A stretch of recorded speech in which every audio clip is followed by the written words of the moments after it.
सरकार और जनता लोकतंत्र की दो सबसे महत्वपूर्ण इकाई, जिनकी बुनियाद पर निर्मित होता है एक समृद्ध राष्ट्र। एक ऐसा राष्ट्र जो हर तरह के अभावों से मुक्त हो और जहां समाज के सबसे अंतिम व्यक्ति तक भी विकास की रोशनी पहुंच सके। पूर्व प्रधानमंत्री भारत रत्न श्री अटल बिहारी वाजपेयी एक ऐसे दूरदर्शी राजनेता रहे हैं जिनके सुशासन का हर कोई कायल था। साल 2014 में अटल जी के 90वें जन्मदिन पर यशस्वी प्रधानमंत्री श्री नरेंद्र मोदी ने उनके जन्म दिवस को सुशासन दिवस के रूप में मनाने का निर्णय लिया। तब से हर साल उनकी जयंती सुशासन दिवस के रूप में मनाई जाती है। मुख्यमंत्री श्री मनोहर लाल की अगुवाई में अपने मजबूत इरादे और इच्छा शक्ति से भौतिक विकास के साथ साथ जीवन के सभी मानदंडों को विकसित करने के संकल्प से सुशासन को एक नया आयाम दिया।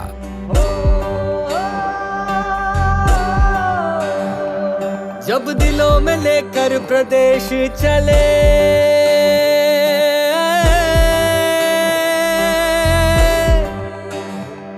पाई है हमने कई मंजिलें। सुशासन का कारवां जारी है, हर मुश्किल हमसे हारी है। जन जन को गले लगाया है, नया हरियाणा बनाया है। मुख्यमंत्री अंत्योदय परिवार उत्थान योजना से हो रहा उत्थान सुशासन के संकल्प को मिल रही एक नई उड़ान। हर गरीब के उत्थान के लिए अपने आप में ये एक अनूठा प्रयास है। राज्य के ऐसे गरीब परिवारों की पहचान जिनकी वार्षिक आय 1 लाख रुपए से कम है। अंत्योदय परिवारों की आय को कम से कम 1,80,000 रुपए वार्षिक करने की दिशा में बढ़ चला हरियाणा। मुख्यमंत्री श्री मनोहर लाल की योजना की प्रगति पर निरंतर समीक्षा और राज्य में भारतीय प्रशासनिक सेवा, भारतीय पुलिस सेवा, भारतीय वन सेवा और हरियाणा सिविल सेवा के वरिष्ठ उच्चाधिकारियों की निगरानी में प्रदेश में ब्लॉक स्तर पर अंत्योदय मेलों का आयोजन। योजना की सार्थकता के लिए राज्य को 273 जोन में बांटा गया है और 156 मेले आयोजित किए जा चुके हैं। अभी तक राज्य में चिन्हित लगभग 1.5 लाख पात्र परिवारों में से लगभग 12,000 परिवार अंत्योदय मेलों से लाभान्वित हो चुके हैं। दरअसल अंत्योदय मेलों में चिन्हित पात्र परिवार के सदस्यों के आर्थिक उत्थान के लिए मार्गदर्शन, प्रशिक्षण और कौशल के अनुसार स्वरोजगार के लिए मेले में ही बैंकों के माध्यम से ऋण उपलब्ध करवाया जा रहा है। मार्च 2022 तक राज्य के 1 लाख परिवारों की सहायता का लक्ष्य रखा गया है। मुख्यमंत्री श्री मनोहर लाल की इस अनूठी योजना से हर दिन राज्य के हजारों परिवारों के चेहरों पर मुस्कुराहट आ रही है। ये मुस्कुराहट है सार्थक अभियान की, आर्थिक उत्थान की और स्वाभिमान की। परिवार पहचान पत्र। सुशासन की सबसे पहली शर्त यही है कि कतार में खड़े अंतिम व्यक्ति तक योजनाओं का लाभ पहुंचे और परिवार पहचान पत्र ने यह सुनिश्चित कर दिखाया है। इसी सोच के साथ हरियाणा सरकार ने परिवार पहचान पत्र अथॉरिटी का गठन किया। इससे हर परिवार को एक अलग परिवार आईडी मिलेगी जो सभी सरकारी सेवाओं के लिए मान्य होगी। इसमें परिवार के सभी सदस्यों, उनकी आय, व्यवसाय, शैक्षिक योग्यता आदि के विवरण सहित सामाजिक आर्थिक आंकड़ा भी उपलब्ध है। जाति वर्ग का भी एक बारगी सत्यापन किया गया, जिसमें आरक्षित जातियों के 85% से अधिक परिवार सत्यापित किए गए। आज 65 लाख से अधिक परिवारों के 2,57,00,000 से अधिक सदस्य पीपीपी के साथ पंजीकृत हैं और इस तरह से हरियाणा के 95% परिवारों के पास आज पीपीपी आईडी है। पीपीपी आईडी जो पहचान बन रहा है खुशहाली की, पारदर्शिता की। इससे 450 से अधिक योजनाएं और सेवाएं जोड़ी जा चुकी हैं। कोविड महामारी के मुश्किल दौर में 600 करोड़ से अधिक की आर्थिक सहायता जरूरतमंदों को उपलब्ध करवाई गई है। नागरिक इनमें से कई सेवाओं को ऑनलाइन भी प्राप्त कर रहे हैं। मेरी फसल मेरा ब्यौरा। पसीना बहाकर अन्न उपजाने वाले किसान को समय पर फसल की खरी कीमत मिले तो ये किसान के लिए सबसे बड़ी संतुष्टि होती है। समृद्ध किसान हमारी पहचान, इस सूत्र वाक्य को आधार मानकर हरियाणा के किसानों को फसल की बिक्री से लेकर फसलों के मुआवजे और सरकारी योजनाओं का लाभ उठाने में मेरी फसल मेरा ब्यौरा पोर्टल कारगर साबित हो रहा है, जिस पर किसान स्वयं अपनी बोई गई फसल की जानकारी दर्ज करता है। इसे PPP से भी जोड़ा गया है। इससे प्रदेश के किसानों को मंडियों में अपनी फसलें बेचने में आसानी हुई है। किसान न सिर्फ खरीद और भुगतान ऑनलाइन देख पाते हैं, बल्कि शिकायत भी ऑनलाइन दर्ज करा सकते हैं। मंडी में फसल लाने का समय निर्धारण किसानों द्वारा किया जाता है। फसल खरीद के 72 घंटे में ही किसान को भुगतान की व्यवस्था, अधिक देरी पर सरकार द्वारा 9% ब्याज भी प्रदान किया जाता है। अभी तक फसल खरीद की एवज में 97% से ज्यादा पेमेंट की अदायगी हो चुकी है।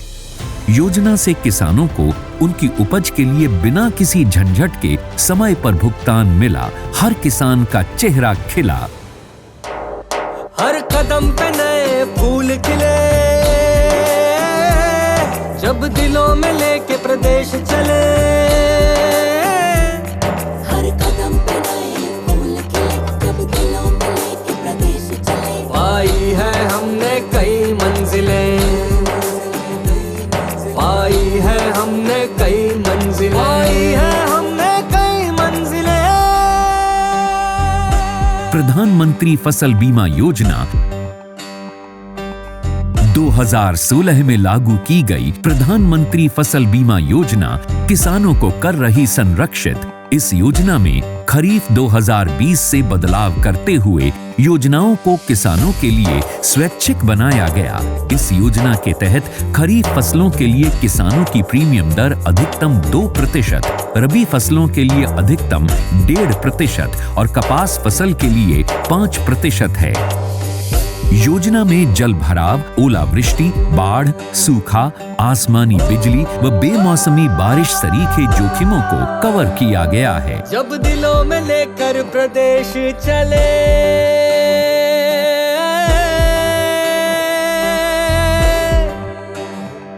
पाई है हमने कई मंजिलें। सुशासन का कारवां जारी है, जारी है, हर मुश्किल हमसे हारी है, हारी है, हारी है। जन जन को गले लगाया है, नया हरियाणा बनाया है। Auto appeal system. सरकारी कार्यालय में आम जन के कार्य में ढुलमुल रवैया अब बीते जमाने की बात है। सेवा के अधिकार अधिनियम को हरियाणा सरकार ने दी धार। सुशासन की दिशा में हरियाणा सरकार ने ऑटो अपील सिस्टम यानी आस के जरिए पूरे देश के सामने एक नई मिसाल पेश की है। इस समय 570 सेवाएं और योजनाएं आस से जुड़ चुकी हैं। ऑटो अपील सॉफ्टवेयर में विभाग की सहमति से हर सेवा की समय सीमा तय की गई है। सेवा में पारदर्शिता बढ़ी है, जिसमें देरी होने पर इस सॉफ्टवेयर में हर कोई देख सकता है कि कितने मामलों में देरी हुई है और कौन अधिकारी जिम्मेदार है। साथ ही समय पर सेवा न मिलने की स्थिति में आवेदन स्वतः अपीलेट अथॉरिटी में चला जाता है। इस सिस्टम से सेवाओं की समय पर डिलीवरी होने से आवेदक का जीवन सुगम हुआ है, क्योंकि सुशासन की राह पर है हरियाणा। CM window. कभी किसी ने सोचा भी न था कि मुख्यमंत्री तक अपनी बात पहुंचाना इतना आसान हो जाएगा। एक समय वो भी था जब अतीत की सरकारों में मुख्यमंत्री तक अपनी बात अथवा अपनी समस्या पहुंचाने के लिए प्रदेश के लोगों को चंडीगढ़ तक दौड़ धूप करनी पड़ती थी। समय व आर्थिक खर्च के साथ किसी की कोई जवाबदेही भी नहीं थी। मुख्यमंत्री श्री मनोहर लाल ने विकास और सुशासन को रफ्तार देते हुए सीएम विंडो पोर्टल की ऐतिहासिक पहल करते हुए जनता और सरकार के बीच एक मजबूत रिश्ते की नींव रखी, जिससे न केवल हर आम जन का प्रदेश के मुख्यमंत्री से सीधा नाता है, बल्कि हर शिकायत का लेखा जोखा व जवाबदेही भी तय है। इस योजना का शुभारंभ 25 दिसंबर 2014 को किया गया। सीएम विंडो के जरिए प्रदेश का हर आम नागरिक सीधे मुख्यमंत्री तक अपनी शिकायत दर्ज करा सकता है। मुख्यमंत्री मनोहर लाल खुद पेंडिंग शिकायतों को देखते हैं और उनके निस्तारण के लिए आदेश भी जारी करते हैं। सीएम विंडो की कामयाबी को इस बात से भी समझा जा सकता है कि सीएम विंडो पर प्राप्त लगभग 9 लाख शिकायतों में से 8.5 लाख शिकायतों का समाधान सफलतापूर्वक किया जा चुका है।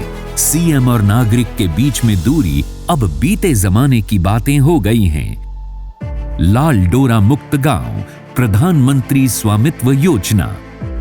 गांवों की संपत्ति को विशेष पहचान और भूमि मालिकों को मालिकाना हक देने, जमीन की खरीद फरोख्त व उस पर ऋण लेने का अधिकार प्राप्त करने तथा मालिकाना हक से संबंधित विवादों पर अंकुश लगाने के लिए हरियाणा सरकार ने 25 दिसंबर 2019 को सुशासन दिवस पर गांवों को लाल डोरा मुक्त करने की योजना शुरू की थी।